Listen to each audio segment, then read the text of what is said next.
Going back just briefly and touching on some of the things in your life that maybe has you here today. I mean, you were a police officer for 8 years. Right. And I mean, that was an amazing, just to go through the academy and accomplish that is an amazing thing that you did. You know, you suffered. Yeah, I was very proud of that. I would think so. And you of course, suffered a long battle with drug and alcohol addiction. You spent a lot of your younger years in prison, a lengthy stay in prison. Right. And it's been a long, hard road. But through all of it was always music for you. I mean, was that, would you say that was your savior in a lot of ways? Yeah, I think so. I think that it was one of the necessary evils that actually led me back to music. One of the things that police work, you know, when you're doing police work, you get so caught up in that. That's a life. It's not just a job. You get you get in police mode and you stay in police mode. You know, you're always you tend to, or at least I did. I guess not everybody takes it home. I was one of those that kind of took it home. So music got shoved to the background, and then of course drug use and drinking got out of hand, a divorce, and it just there wasn't a whole lot of time for anything else. So prison really got me back to where I wanted to be. It was what I needed. It kind of took you way back to basics. And I'm so grateful for it, because you can't hide from yourself anymore. You don't have anything.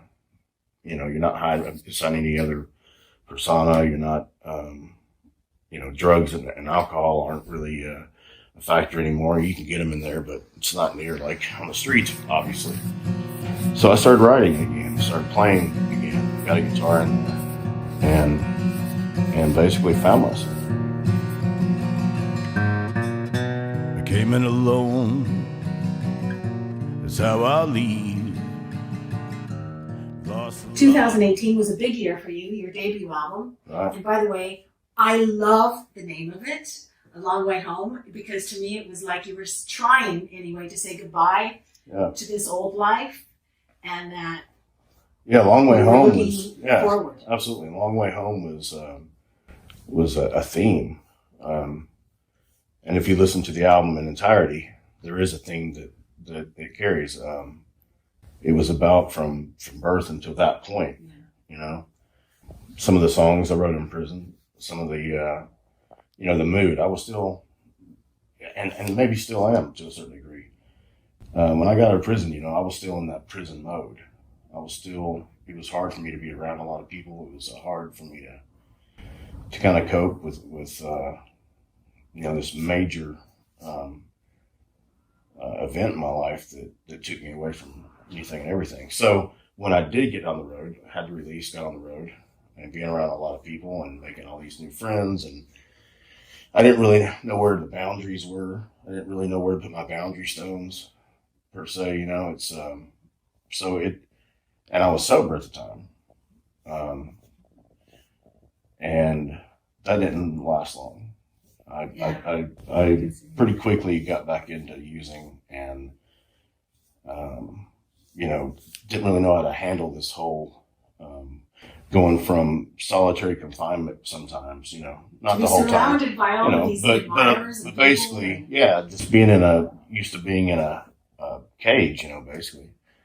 To all of a sudden releasing this album and being out on the road and all this interaction with the world, it was, I think it was just a lot. I was really good at being a chameleon. I could morph into whatever I needed to be in any given situation. Even elementary years, I'd been arrested. I was at a heavy metal concert and got in a fight and got arrested that night. 6 months later, I'm a cop, and that's what I mean. I kind of lost myself. I was really good at just becoming. In the mirror, And I was good at just becoming whatever I needed to be. Being in prison, you really learn who you are and what you're made of. You're going to fight. You're going to absolutely, take everything you've got and then come out to where I am now I just think that every one of those parts. You had to go through all of Yeah, that. it was You all had to go necessary. through all that. It was absolutely necessary. What a surreal experience to go to Folsom Prison, to sit there 50 years after Johnny Cash, your grandfather, played to these people, well, maybe not those people, but to the prison. Absolutely. It must have been so surreal, but more so the song Cell that was on your debut album, that it just seemed to all come back around. 50 years, it's just come back around, hasn't it? Yeah, absolutely. The whole Folsom experience, I felt like walking into it, validity. You know, like I've been here. If I was just somebody on the outside wanting to play for prisoners, those poor guys, I know exactly how they feel. If I was somebody, but I didn't. If I was an outsider saying that put a different perspective on how did my grandpa feel walking into this? Really, for real. You know, I've always had this vision in my head, but until you're actually walking in going, I feel valid coming here. I understand this. I've been these guys. For him, I could see where it'd be a lot more nerve-wracking because, you know, he felt for them and thought he knew their pain and all, but he knew on the inside that he didn't. Yeah. You know, he really didn't. And so I think that he probably had, you know, thinking, of course, he's Johnny Cash and he had fans at that time and all, but I really wonder if in the back of his head, if he was thinking, you know, I hope they accept me because I'm not, you know, I don't understand. Of course. And of course it went off like it did. It went off amazing. So going in, I had this sense of validity going in, but I also had a sense of, you're not Johnny. These guys don't know who you are, especially the ones that have been there for a long time, and didn't really know how they're going to react to me. Not only was it surreal to be in Folsom, singing Folsom, that never really meant anything to me except for being a song, because I'd heard it since I was born. I ain't seen the sunshine, and I don't know when. I'm stuck in Folsom Prison. But now it dawned on me, it was like I'm in front of Folsom prisoners in Folsom Prison singing Folsom Prison. And that was surreal. But what was even more surreal was singing a song that I wrote in prison that I never thought anybody would hear. What surprised me, floored me, was, you know, I did some Johnny songs thinking, you know, I did a couple of mine, but I was trying to concentrate on mainly Johnny songs thinking that that's what they wanted, and had several stop me after one of the songs and say, we want to hear more of your songs. So I played them Cell, and they asked for Cell again. So I played Cell twice. I was able to utilize that song in a way that I never dreamed. You know, it was a therapeutic way of getting it out on paper and putting it to song. And then I was able to share it with people in that same predicament. And that was what just really stood out for me. Tell me a little bit about your treehouse sessions. Treehouse sessions. So I said, I want to go into the studio and press record, play a bunch of songs the way I want to play them without having to do overdubs or sing the same part over and over. You know, I didn't want to do that. I wanted to sit down like we do on stage when we do our acoustic shows. And I didn't even have the songs I was going to do written down. I mean, literally, we just went in and I thought of the next song and I'd go play this. Okay, next, let's play this. I chose 7 to put on treehouse sessions. One time, one take, which is what they did in the 50s, really. Yeah. You know, they'd take a few takes, but they'd keep the best one and go with it. This time I just did one take. And so when I got it back, I was a little bit nervous and listened to it. And I'm like, that's what I really am, though. Yeah. What you hear on that recording is exactly what I am. Now that I'm in love, but that train keeps a-rolling on down. A very unique voice. It's a very sexy, kind of dark, you know, sinister, low voice. Have you ever thought of it? You have a voice for radio, actually. Better than I say voice than face, right? Up next is the weather. Yeah, right. No, Yeah. you do. You have a great, you know, it's a great voice. Great singing voice, but a great speaking voice as well. You love rock. You do folk, you do blues, you do country. Mm-hmm. when you're on stage, how exactly do you dress? Do you dress like a country singer? Do you dress like a rocker? Do you dress I have like no idea. Are you wearing the old shit kick I have no boots idea. and I'll that be sort of thing? I'll be totally honest with you. I don't listen to country at all. So you don't wear a hat and spurs on stage? Okay. Matter of fact, I don't know new country artists. People will say, "Oh, have you ever met such and such?" I don't know. I might have. I wouldn't have known if I was. Rarely listen to radio. When I go down the road, usually I don't listen to anything anymore. But on stage, call it superstition or whatever, but I've always got to have my Chippewas. These boots, these specific boots, used to be brown. Any place I've ever been, I've had these with me.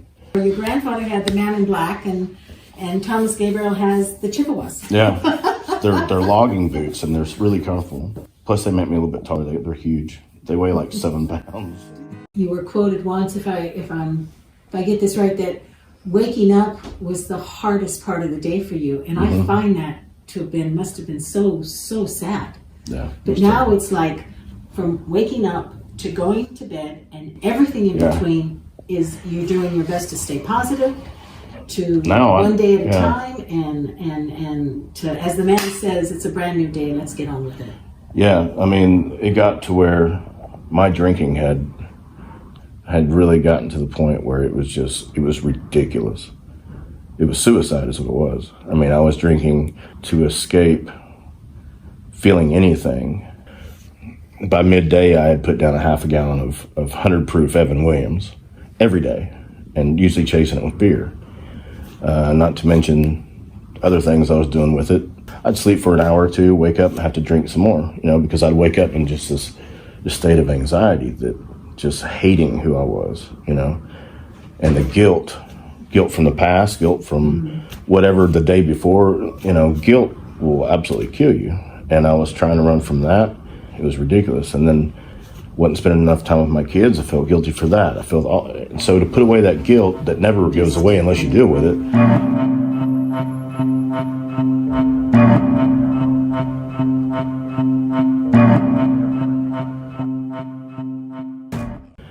Once I got with Sarah Jo and realized that, hey, I'm not living. I'm not. Redhead. Yeah. It was like my life really, it came to me one day. It was just like, I have to put the brakes on this and just realizing what life really is about, again. I mean, I knew I was going to probably die young in a hotel room somewhere, but I couldn't stop. I didn't know how to really stop again. And I've been to rehab so many times. I mean, I've been to rehab 23 times. But it was a way of life. I'd go in rehab, stay clean for about 3 months, and that's how I went through life, like this tumbleweed. And she helped me, she weaned me off with so much per day. Here's your shots for the day, and here's a little less the next day, and here's a little less the next day. Otherwise, you die. We did it real, like bare knuckles, man, at home. Where I stand, and it's a long way home. Time to start eating. Better angels that are half of who I am. Are you looking forward to getting in the bus and doing the tours again? Yes. Getting out there and meeting I people? miss it so bad. Do you? I miss the road so Part bad. of your blood, isn't it? It's what runs through your veins. It is. When I sit at home, it's not safe for me to sit at home. Then I start wanting to take things apart and put them back together wrong and stuff like that. Since you were a child, really, when you look back on it, that's I don't. I feel like I'm being very stagnant when I'm not touring. Plus, I really crave the connection with people. I really crave the energy back and forth. I really crave the personal connection. Is what really keeps me going. It's my way of eluding depression and everything else, is that connection. We hit the road doing it for nearly 3 years straight. So to hit the brakes, and I needed it when it came. I needed to get sobered up. Because I had gotten way back out there again. Yeah. And I'm ready to go. And I'm ready to absolutely go. I'm very grateful to Sarah Jo. I'm very grateful that music has been your constant. I'm very grateful that we could sit here, even if it's cold and rainy outside on a spring day in Ireland, and have such an amazing chat. I think you are such a talent, and I look so forward to what the future is going to bring for you, Thomas. I really do. Thank you. you. Thank you for taking the time out for me. It's been my pleasure. I'm never gonna go back down.